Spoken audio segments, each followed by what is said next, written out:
মোবাইলে wifi connect হচ্ছে না, এই সমস্যার ছোট্ট একটা কাজ করলে কিন্তু স্থায়ী সমাধান হয়ে যাবে। আর এই কাজটা কিভাবে করবেন এই ভিডিওটি থেকে জানতে পারবেন।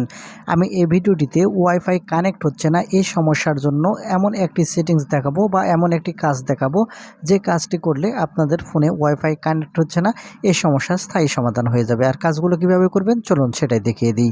আর মূল ভিডিওতে যাওয়ার আগে ছোট্ট একটা রিকোয়েস্ট করবো, শুধু ভিডিওটিতে একটা লাইক দিয়ে দিবেন আর ভিডিওটি শেয়ার করে রাখবেন, কারণ আপনার প্রয়োজন হলে ভবিষ্যতে কাজে লাগাতে পারবেন। তাহলে চলুন সম্পূর্ণ ভিডিওটি দেখতে থাকুন। আপনার ফোনে ওয়াইফাই কানেক্ট হচ্ছে না এই সমস্যা কিভাবে সমাধান করবেন। তো সেজন্য সর্বপ্রথম আপনারা যে কাজটি করবেন, ফোন থেকে সেটিংস ওপেন করে নেবেন। তাহলে এরকম ইন্টারফেসে নিয়ে আসবে। এখন এখান থেকে আপনি উপরের সেটিংসের যে সার্চ বার পাবেন, এই সার্চ বারের উপর ক্লিক করবেন। সার্চ বারের উপর ক্লিক করার পরে এখানে আপনি সিস্টেম লিখে সার্চ করবেন। আমি দেখিয়ে দিচ্ছি, এখান থেকে আপনারা এই সার্চ বারে সেটিংসের সার্চ বারে সিস্টেম লিখে সার্চ করবেন।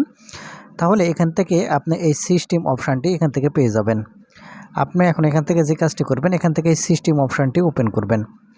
যখন এখান থেকে সিস্টেম অপশান ওপেন করবেন, আপনাকে এরকম ইন্টারফেসে নিয়ে আসবে। এখন এখানে দেখতে পাবেন রিসেট অপশান। আপনি এখন এখান থেকে রিসেট অপশান ওপেন করলে এখানে আপনি প্রথমেই দেখতে পাবেন reset wifi mobile data and Bluetooth, এই অপশানটি ওপেন করবেন। করলে এখান থেকে এখান থেকে রিসেট সেটিংস দেখতে পাবেন। এখান থেকে আপনি ক্লিক করবেন। তাহলে আপনার ফোনের পিন লক বা প্যাটার্ন লক যেটা দেওয়া আছে সেটা চাইবে, আপনি দিয়ে দিবেন। তাহলে আপনার ফোনটি বন্ধ হয়ে আবারও চালু হয়ে যাবে। বন্ধ হয়ে ফোন যখন চালু হয়ে যাবে, আপনি যে কাজটি করবেন, আপনার ফোনের সেটিংসে আসার পরে এখান থেকে ইন্টারনেট অ্যান্ড নেটওয়ার্ক সেটিংসটি ওপেন করবেন। তারপরে এখান থেকে যে ওয়াইফাই সেটিংস আছে, আপনি এখন এখান থেকে এই ওয়াইফাই সেটিংসটি ওপেন করবেন। তাহলে এখানে অনেকগুলো অপশান দেখতে পাবেন। এখন এখান থেকে ওয়াইফাই প্রিফারেন্স নামের একটি অপশান এখানে দেখতে পাবেন। আপনি এখন এখান থেকে ওয়াইফাই প্রিফারেন্স এই অপশানের উপর ক্লিক করবেন।